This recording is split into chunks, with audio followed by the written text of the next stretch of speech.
এসেছেন কেন? এই ধরাধামে কলিযুগে কেন এলেন?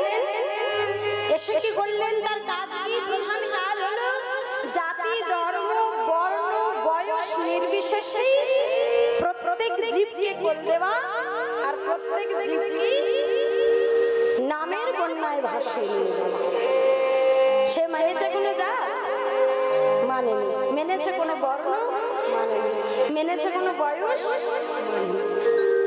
সকল কিছু নির্বিশেষে তার একমাত্র কাজ, একমাত্র উদ্দেশ্য হলো প্রত্যেককে একসঙ্গে নিয়ে হরিনাম সংকীর্তনে মেতে থাকে। কি করেন তিনি নবদ্বীপ মাঝে? তার মূলত দুটি কাজ। একটি কাজ অন্তরঙ্গ সঙ্গী, আর একটি বহিরঙ্গ। প্রভু কি করেন? অন্তরঙ্গ সঙ্গী সঙ্গে করেন প্রভু রসবাসাদন, প্রভু রসয়াসাদন। আর বহিরঙ্গ সঙ্গে করে হরিনাম সঙ্গে, হরিনাম সংকীর্তন। প্রভুর দুটি কাজ, একটি হলো অন্তরঙ্গ সঙ্গে রসবাসাদন করা, আর বহিরঙ্গ সঙ্গে প্রত্যেকের সঙ্গে উচ্চ ঈশ্বরে হরিনাম সংকীর্তন করা। কেন শুধু রস আস্বাদনটা অন্তরঙ্গ সঙ্গে কেন? তার কারণ আছে। কারণ আমরা সকল রসবোধ বুঝি। আচ্ছা কি সবার মধ্যে সব বোধ কি সমানভাবে থাকে? অনেকের বয়স হয়ে যায় কিন্তু বোধ আসে না, আবার অনেকের বয়স কম কিন্তু তার মধ্যে অনেক বোধ। এটা বয়সে আসে না, আর এটা বড় হলে যে আসবে তাও কোনো গ্যারান্টি নেই কার কিভাবে আসে। হ্যাঁ, তা নবদ্বীপ মাঝে গোরাচাঁদ কেন সকলের সঙ্গে রস আস্বাদন করতেন না? যে আমার আপনার মতো পরিহত জীবের জন্য কেন? বিচার করুন। ধরুন এই এলাকায় ভৈরবতলায় একজন খুব নামী ব্যক্তি আছেন, যিনি ছোটবেলা থেকে পড়াশোনায় খুব ভালো, আর বড় হয়েও একটি সফল ব্যক্তি। তিনি বেশ সুন্দর কাজ করেন, সবাই তাকে এক নামে চেনে। আচ্ছা, তো এমন অনেকেই আছে, একজনকে ধরে নিন এমন একজন যাকে এক নামে এখানের সবাই চেনে। আচ্ছা, হঠাৎ করে যাকে এত সম্মান করেন, যাকে এত ভালোবাসেন, ছোট থেকে যাকে দেখে এসেছেন খুব ভালো সুন্দর, হঠাৎ করে যদি দেখেন যাকে এক নামে সবাই চেনে, সেই ব্যক্তি মানে পুরুষ মানুষ আর কি, সেই ব্যক্তি দিন নেই রাত নেই হঠাৎ করে নারীদের মতো শাড়ি পরে রাস্তা দিয়ে নারীদের মতো হেঁটে হেঁটে যাচ্ছে, তাহলে কি করবেন? তার তাতে কি সেই সম্মানটা থাকবে? মাথার মধ্যে ঘুরবে, কি হলো লোকটা? কি পাগল হয়ে গেল না কি হলো লোকটা? কালকে দেখলাম খুব ভালো, আজকে দেখছি হঠাৎ করে মেয়েদের মতো শাড়ি পরে ঘুরে বেড়াচ্ছে। স্বাভাবিক আমাদের মধ্যে দোলাচলের সৃষ্টি হবে যে ওকে দেখলে আগের মতো সম্মান করবো, ডেকে কথা বলবো, নাকি ওর থেকে দূরে পালাবো। ঠিক তেমন তখনকার সময় হ্যাঁ, যে জায়গাটাকে এখনো বাংলার অক্সফোর্ড বলা হয়, সেটা কোনটা? নবদ্বীপ ধাম, তাই তো? তা সেই বাংলার অক্সফোর্ডে সব থেকে শিক্ষিত, সব থেকে বড় পণ্ডিত হলো নাম কি? নিমাই পণ্ডিত। সবাই যাকে খুব ভালোবাসে, সবাই যাকে সম্মান করে, শুধু নবদ্বীপ ধাম মাঝে নয়, সারা বিশ্বে যার নাম ছড়িয়ে পড়েছে। এই হেন ব্যক্তি যখন তখন কি করে? রাধা ভাবে ভাবিত হয়ে শ্রীমতী রাধা রানীর মতো শাড়ি পরে মাঝে মাঝে পথের মধ্যে হেঁটে চলে, আবার সরদারের কণ্ঠ ধরে বলে, বিশাখা জানা এই মালাখানি বধুর জন্য গেঁথেছি, ওকে পরিয়ে।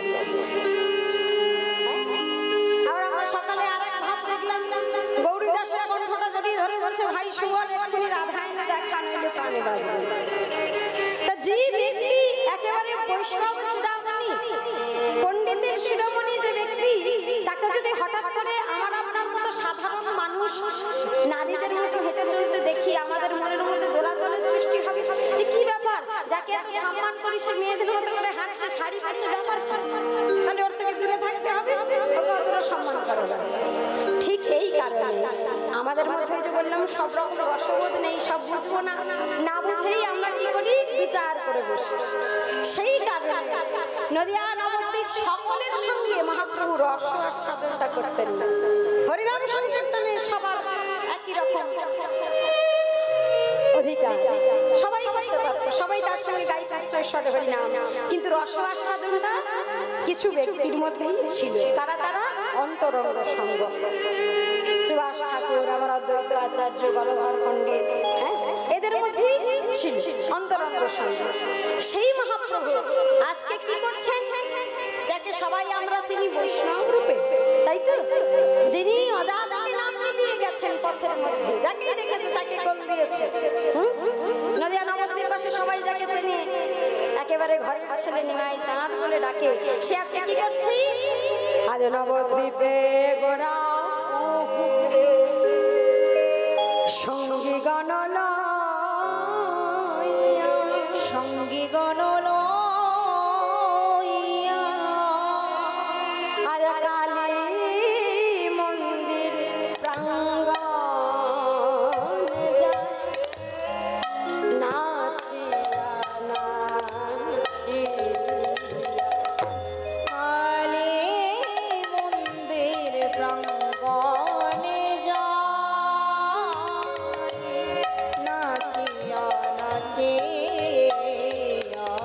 নেচে যে যায় গো, নেচে যে যায় গো, নেচে যে যায় গো, নেচে যে যায় গো, আমার গোরা নেচে যে যায়, আমার গোরা নেচে যে যায় গো, আমার গোরা নেচে যে যায় গো, বলি আমার গোরা নেচে যে যায়, আমার গোরা চাঁদ নেচে যে যায় গো, আমার গোরার চাঁদ নেচে যে যায় গো, আমার গোরা চাঁদ সঙ্গী গণ সঙ্গে লয়, আমার গোরা চাঁদ সঙ্গী গণ সঙ্গে করে, আমার গোরা চাঁদ গণ সঙ্গে করে, আমার গোরা চাঁদ সঙ্গী গণ সঙ্গে করে, আমার গোরা চাঁদ নেচে যে যায় গো, নেচে যে যায় গো, কালে মন্দির প্রাঙ্গণে নাচিয়া নাচিয়া। প্রভু কি করছেন, নেচে নেচে চলেছেন কোথায়, কালী মন্দির প্রাঙ্গণে। পদকর্তা বললেন, ওই দেখো আমার গোরা প্রভু কেমন করে যাচ্ছে। আচ্ছা বলুন তো মা, পদকর্তা তো বলছে, আপনারা বলুন দেখি, এই যে গোরা চাঁদ, যাকে এত ভালোবেসে সংসারকে ত্যাগ করে এসে বসেছেন, যে ভগবানের গুণকীর্তন শুনতে এসেছেন, সেই ভগবান কার,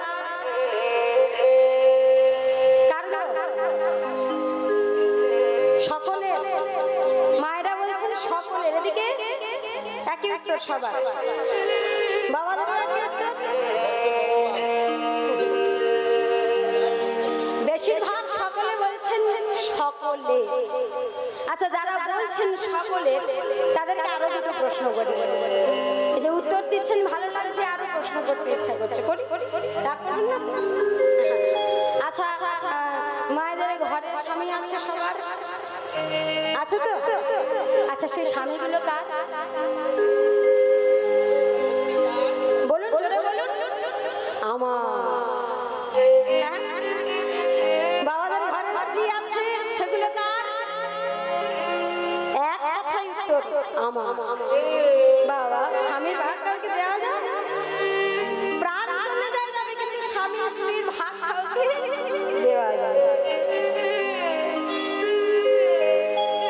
কষ্ট করে চারতলা বাড়ি বানিয়েছেন, কেউ যদি জিজ্ঞাসা করে হ্যাঁ গো ওই বাড়িটা কার গো, ওই পাড়ায় দেখলাম সুন্দর একটা নতুন বাড়ি আছে, গর্বে বুকখানা যদি 32 থাকে 56 ইঞ্চি খুলে গিয়ে বলবেন আমার বাড়ি। সারা জীবন তো খুব কষ্ট করে থাকলাম ভাই, এই শেষ জীবনে এসে একটা বাড়ি করতে পেরেছি, যদি একটু সুখে থাকা যায়। ব্যাংকে টাকা পয়সা আছে না মা? কিমা আছে তো? লক্ষ্মী ভান্ডার পান? কারা পান? হাত তুলুন দেখি। কেউ পায় না। পান না কেউ? আর পায় না, নেই না, পাল বলবো নেই না। সবাই পায়, কারণ ভিড়টা তো দেখেছি, টিভিতে দেখিয়েছে, এত ভিড় এত লাইন, সবাই পায়। তো এই যে ব্যাংকের অ্যাকাউন্টে টাকা পয়সা কিছু না কিছু আছে, সেগুলো কার? এক কথায় উত্তর, আমার। আচ্ছা মা, একটু ভেবে বলবো, আমরা সকলেই এই উত্তর জানি। এই যে আমার যেগুলোকে বললাম বা বলছি, আমিও বলি, শুধু আপনাদের বলবো কেন, আমিও বলি। এই যে আমার বাড়ি, আমার গাড়ি, আমার স্বামী, আমার সন্তান, আমার টাকা পয়সা, আচ্ছা এই ভবের মাঝে এসেছেন, চিরজীবন কি থাকবেন? কেউ কি চিরকাল থাকবো? কারা থাকবেন হাত তুলুন দেখি। কেউ থাকবে না। তার মানে টিকিট কেটেছি মানে যেতে হবে। জন্ম মৃত্যু নিরন্তর খেলা, একবার যে জন্মেছে তাকে মরতেই হবে, আর মরলে আবার জন্মাতে হবে। এটা একেবারে নিরন্তর খেলা, চলছে চলবে। এই যে এসেছি, যেতে তো হবে, একদিন যাব। আচ্ছা যেই দিন এই ভবের মাঝ থেকে চলে যাব, আমার মানে তো একান্তই আমার। আচ্ছা কোন আমার, কোন আপনার জিনিসটা আমার সঙ্গে যাবে বলুন? সেটা তো আপনার নয়, যাবে কেন? সেটা কি আপনারা বলেছেন সভা মধ্যে বসে ভগবান সবার, বলেননি তো একবারও যে আমার? তাহলে সে যাবে কেন? আমি প্রশ্ন করেছি, আমার জিনিসটা আমার সঙ্গে যাবে। টাকা, বাড়ি, গাড়ি, স্বামী, সন্তান, কেউ যাবে না। একমাত্র কে যাবে? যাকে আমার করতে পারিনি। পারলাম কি? আমার করতে পারলাম না। সারা জীবন যাকে শুধু সবার করে রাখলাম, আমার করলাম না কেন? কারণ আমার যদি একবার বলি, দায়িত্ব অনেক বেড়ে যাবে। ভগবান যদি আমার হয়, তাকে আমার কাছে রাখতে হবে। বাড়িতে একটা ছোট্ট মন্দির দিতে হবে। মন্দির করলে হবে না, তাকে 4 বেলা সেবাটা দিতে হবে। অনেক দায়িত্ব। তাই যতটা পারি ততটা তাকে দূরে রাখার চেষ্টা করি। কারণ যখনই আমার করব, আমার দায়িত্বগুলো অনেক বেড়ে যাবে। স্বার্থের দুনিয়ায় আছি তো, যতটা পারা যায় নিজের জন্য ভাবতেই আমরা ভালোবাসি। ভাবক বলছে, এ ধরার মাঝে এসেছো, কিছু পারো না পারো, জীবনের চরম সত্যিটা যখন জানো, স্বীকার করতে শেখো, এ ধরার মাঝে কিছুই আমার না, কোনোদিন ছিল না, কোনোদিন নেই, কোনোদিন থাকবেও না। সব কিছু ছেড়ে দিলেও যদি নামটুকুকে আশ্রয় করে রাখে, সেটুকুই থাকবে। ভাবো বলছে, শোনো, সব কিছু দূরে রাখলেও যে দেহটুকু নিয়ে বসবাস করছো, সেই দেহটুকু পর্যন্ত আমার নয়। আর পারিপার্শ্বিক জিনিস তো দূরেই রাখলাম। এই দেহ খানি থেকে যেদিন প্রাণ পাখি ছেড়ে চলে যাবে, আমার আপনার আপনার লোক যারা প্রতিদিন একবার না একবার হলেও বলেছে, গো তুমি ছাড়া আমার কেউ নেই, তুমি ছাড়া আমি বাঁচবো না, তুমি না থাকলে জানি না আমার কি হবে, সেই বলা লোকটাও আর 1 ঘন্টার জন্য আপনার মরা দেহটাকে আগলিয়ে বসে থাকবে না। সঙ্গে সঙ্গে আপনারই কষ্টের টাকা টাকায় তৈরি ঘর থেকে আপনারই প্রতিদিনের শয্যার সাথী যে বিছানাটা থেকে টান মেরে বাইরে বার করে এনে ফেলে দেবে উঠোনের মাঝে, জুটবে শুধু একটা বাঁশের চতুর্দোলা আর ছোট্ট একটা গীতা আর হরিনাম। তাই ভাবক বলছে, ওগো যদি ভালোবাসতে হয় নিজের দেহটাকেও ভালোবেসো না, কারণ এই দেহটাও আমার নয়, চিরজীবন থাকবে না, আগুন লাগলেই জ্বলে যাবে। যতই সোনা রঙে পালিশ করো, যতই সোনা রঙে ক্রিম লাগাও, যতই যত্ন করো, ওগো থাকার নয়। ভাবক কি বলছেন, ও তোর সোনা রঙ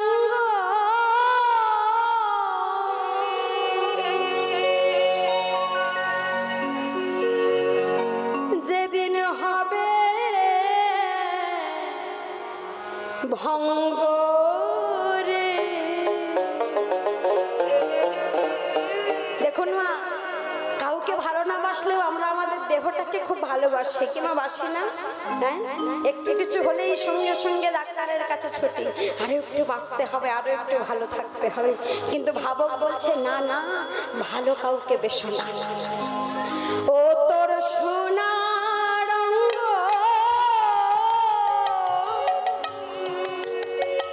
সবাই মিলে একটু গাই, হ্যাঁ একটু গড় তালে দিয়ে, যেদিন হবে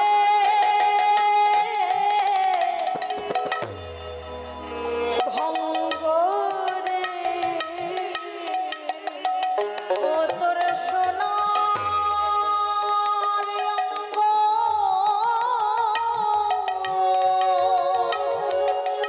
যেদিন হবে ভঙ্গ রে, ও তুই যেদিন পুরে হবি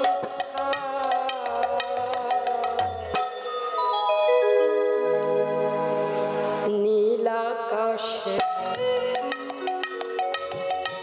যাবি উড়ে, কয়লার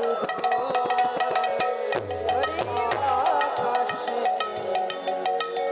যাবি উড়ে, কয়লার ধোঁয়া নীল আকাশে তুই যাবি উড়ে, কয়লার ধোঁয়া নীল আকাশে যাবি উড়ে, কয়লার ধোঁয়া। যেদিন এই মরা দেহটাকে নিয়ে শ্মশানে যাবে মা, দেখুন আমরা ইহজগতে থেকে যতই দামি জীবনযাপন করি না কেন, যতই সুখের জীবনযাপন করি না কেন, রাজা হোক মন্ত্রী হোক সবার একই ঠিকানা শ্মশানগা। শ্মশানে কখনো মরা পড়ানো দেখেছেন? আপনাদের এখানেই তো শ্মশান আছে, এখন তো সব ইলেকট্রিক চুল্লি হয়ে গেছে, এখানেও কি তাই? কাঠ নাই। কখনো পুরী ধাম গিয়েছেন? স্বর্গের দুয়ার দেখেছেন? পুরীর শ্মশান ঘাটকে বলা হয় স্বর্গের দুয়ার। তা আমি গিয়েছি, অনেকবার গিয়েছি, আর ওখানেই গেছি বেশিরভাগ। দেখেছি মরা কিভাবে পোড়ায়, কি করে জানেন তো? এই সাধের দেহটা এত রসে পরিপূর্ণ, হ্যাঁ, তা আগুন যখন দাউ দাউ করে জ্বলে, এই সর্বাঙ্গ দিয়ে রস বার হয়ে আগুনটা একটু নিভু নিভু হয়ে যায়। আর যেই না নিভু নিভু হয়ে যায়, ওই পাশে দাঁড়িয়ে থাকা ডোমের হাতে থাকে একখানি মোটা বড় বাঁশ। ওই বাঁশের টুকরোটা দিয়ে মরদেহ মারতে মারতে সেটা কালো হয়ে গেছে। ওই কাঠের টুকরোটা দিয়ে, বাঁশের টুকরোটা দিয়ে যেই না আগুনটা নিভু নিভু হয়ে যায়, আবার খানিকটা দিয়ে আসে। তাই বাবা বলছেন জ্বালবে অঙ্গ খুঁজে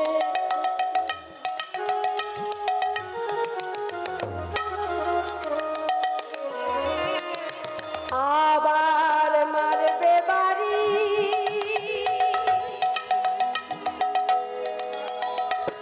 হারে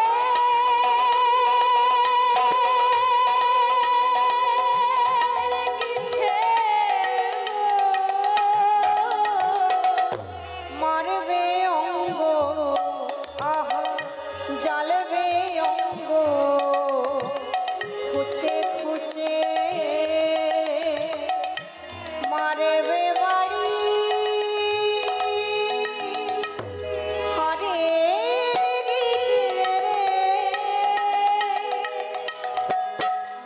কত সোনার চামড়া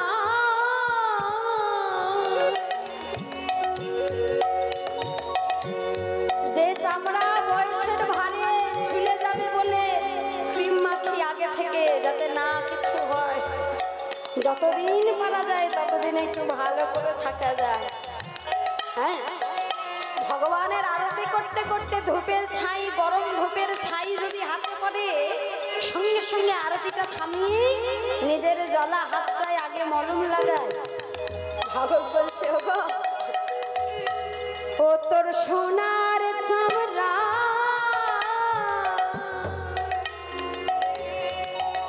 সেদিন যাবে জ্বলে ও তোর সোনার চামড়া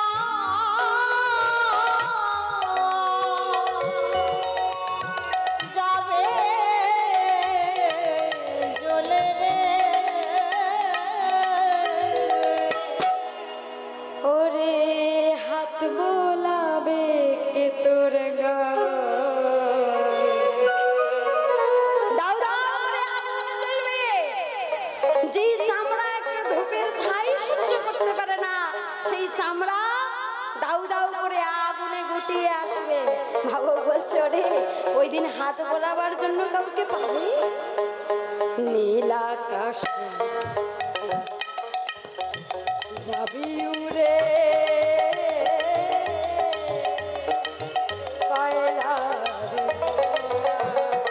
নীল আকাশে যাবি উড়ে কয়লার ধোঁয়া, নীল আকাশে যাবি উড়ে কয়লার ধোঁয়া। বলছে সেই দিন যদি কেউ না যায় তোমার সঙ্গে একজন কিন্তু যাবেই যাবে। কে গো? হ্যাঁ, ভাবক বললেন সেদিন কেউ যাবে না যে সন্তানকে বড় করার জন্য প্রাণপাত করলেন, না সে যাবে না যে স্ত্রীকে একটু সুখ দান করবে বলে সারা জীবন কষ্ট করে গেলে সে যাবে, নেনে যার সংসার টানতে টানতে নিজের বাবা মাকে ভুলে তার সংসারে চলে এলে সেই সঙ্গে যাবে। কেবল হরি নামে যা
ব্যবসা, গাড়ি বাড়ি, পুত্র সন্তান, স্ত্রী স্বামী সব।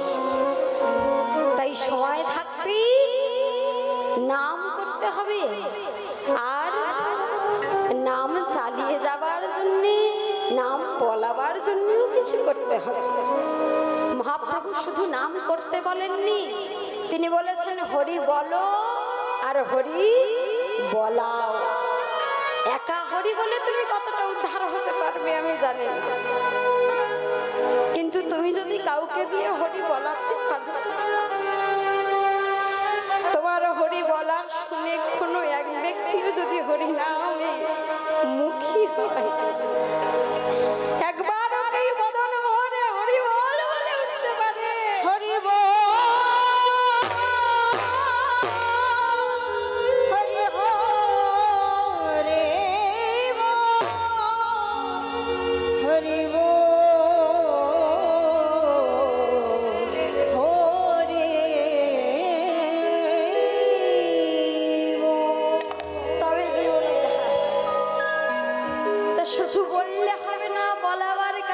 করতে হবে।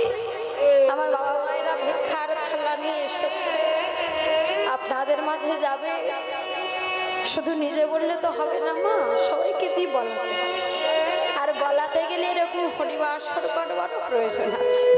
তাই যে যতটুকু পারবেন আপনাদের দানের হাত বাড়াবেন, কারণ ওই যে বললাম এ জড় জগতে কোটি টাকা রেখে গেলেও সেটা আপনার সঙ্গে না যাবে, কিন্তু যদি কোনো হরিবাস, যদি কোনোদিন কোনো ব্যক্তি আপনার অর্জিত সম্পদ দিয়ে হরি নামের করে লাগাতে পারে, তাহলে শুধু আপনি নন, আপনার পূর্বপুরুষও যদি আটকে থাকে গোলক বৈকুণ্ঠ ধামে আমার কৃষ্ণপাদ তত্ত্ব লাভ করার জন্যে, সেও পেয়ে যাবে। তাই সকলে নিজ নিজ দানের হাত বাড়িয়ে আমার বাবাদের আঁচলগুলো ভর্তি করে দেবেন। নিতাই গৌর প্রেমানন্দে একবার হরি বল, হরি বল। আজকে সুধাম নবদ্বীপ ধাম মাঝে আমার গৌর হরি কালী মন্দির প্রাঙ্গণে গিয়েছেন। দেখুন শাক্ত বৈষ্ণবের কি অপরূপ মেল বন্ধন। ধর্ম নিয়ে যত কাটাকাটি, জাতপাত নিয়ে যত কাটাকাটি, মারামারি সব আমার আপনার মধ্যে, ভগবান কিন্তু কি সুন্দর সবকিছু মিল করে দিয়ে গেছে। দেখুন কি বলছেন, তিনি শুধু কালী মন্দির প্রাঙ্গণে গেছেন তাই নয়, কালী মন্দির প্রাঙ্গণে গিয়ে মায়ের বিগ্রহের সামনে একেবারে ষষ্ঠাঙ্গে প্রণাম করছেন। আর প্রণাম করে কি বলছেন, প্রণমিয়া কহে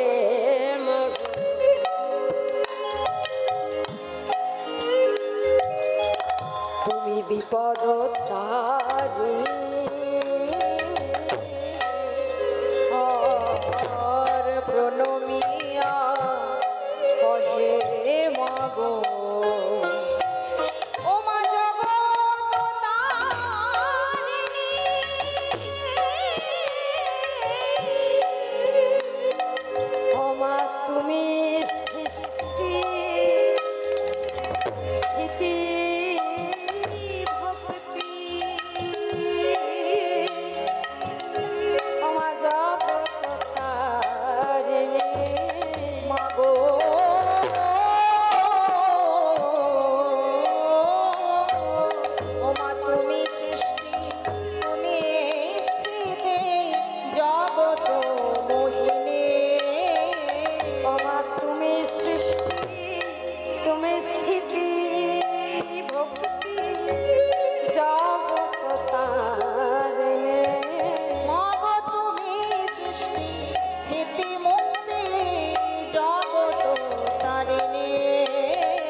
কি করছেন, আজ প্রণাম করে গো, প্রণাম করে গো, আজ প্রণাম করে গো, মন্দির প্রাঙ্গণে প্রণাম করে গো, কালী মন্দির প্রাঙ্গণে প্রণাম করে গো, মন্দির প্রাঙ্গণে ষষ্ঠাঙ্গে। দেখুন আমরা জানি প্রণাম কয় প্রকারের মা? প্রণাম কয় প্রকারের জানি না। প্রণাম হলো 3 প্রকার, একটা উত্তম প্রণাম, একটা মধ্যম প্রণাম, আর একটা অধম প্রণাম। হ্যাঁ, তা যুগের পরিবর্তন, প্রণামেরও পরিবর্তন। উত্তম প্রণাম কোনটা? পুরুষদের ক্ষেত্রে ষষ্ঠাঙ্গী, আর নারীদের ক্ষেত্রে পঞ্চাঙ্গী, 5টা অঙ্গ। কারণ নারীদের এই যে যুগল পয়োধর, এর ভার ধরিত্রী নিতে পারে না, সেই জন্যেই পুরুষদের ক্ষেত্রে একেবারে ষষ্ঠাঙ্গে দণ্ডবত প্রণাম করে, একেবারে শুয়ে পড়ে। দেখেছেন গায়ে কোনো বস্ত্র থাকলে হবে না, কোমরের ওপরে কোনো বস্ত্র থাকলে হবে না, সেটা হলো উত্তম প্রণাম। আর মহিলাদের ক্ষেত্রে মাথায় ঘোমটা দিয়ে পঞ্চাঙ্গে হাঁটু গেড়ে যেটা করে, বৈষ্ণব দর্শন হলে যেটা করে, উত্তম প্রণাম। এরপর হলো মধ্যম প্রণাম। সেটা কেমন না, সব জায়গায় তো আর গিয়ে আর শুয়ে পড়ে প্রণাম করার মতো জায়গা থাকে না, সব জায়গায় করাও যায় না, তার জন্য অনেকটা জায়গা দরকার, তাই তো? কেউ যদি ষষ্ঠাঙ্গে প্রণাম করতে যায় একটা জায়গা লাগবে, সব জায়গায় তো থাকে না।